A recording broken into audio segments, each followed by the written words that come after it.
What does that look like? Well, they always say if you're not dealing with all three, you're really not dealing with it. If you're teaching good technique, well, good for you.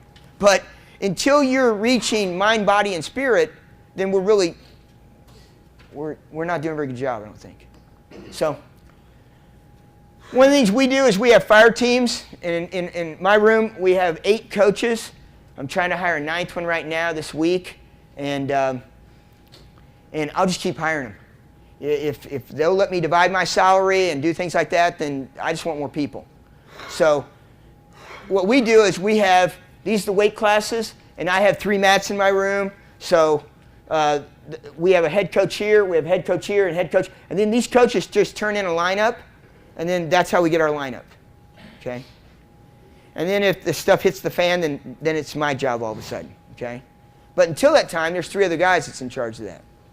So mind, body, spirit, arete, Greek word, meaning mind, body, spirit. We just don't have a word that says those 3 things, so we have to say 3 words. They say 1. Arete. So it's one of the things that we want to put in the center of everything that we try to accomplish. Combat creed, I will fully exhaust myself in a cause greater than we are for those who stand with us. Doesn't have anything to do with a single leg. It doesn't have anything to do with a double leg. It has everything to do with what's your intention. My intention is I myself, centered athlete, I'm going to fully exhaust myself in this practice. We'd like to take them to exhaustion 3 times if we can do it, but most of my kids aren't tough enough yet. We're working on that. And then those who stand beside me. At the end of the day, who's standing with you?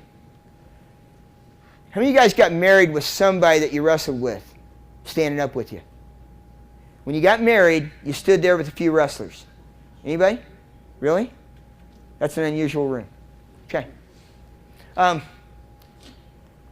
So heart, mind, body. We've got to hit on each of these.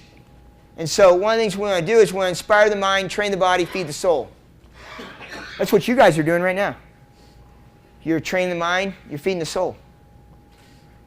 You're picking up these little bitty things. And like Coach said earlier, it's neat when you get around people. I get around great coaches and I sit there and I just listen. And I go, man, I do that. I've done that before. I got to do that again because that works, obviously. You know? So, everybody has veto power.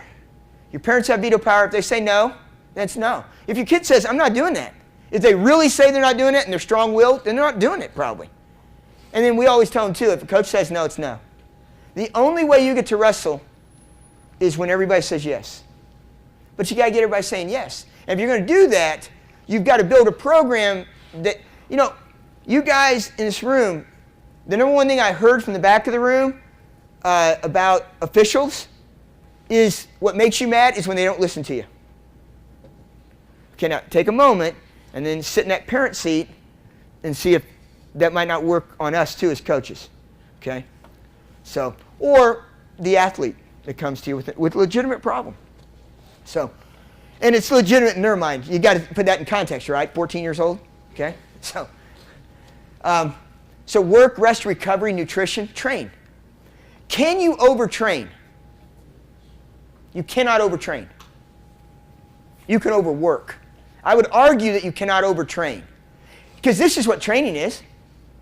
And rest and recovery is a part of training. Did I say that wrong, Mike? No, you're right on the Okay.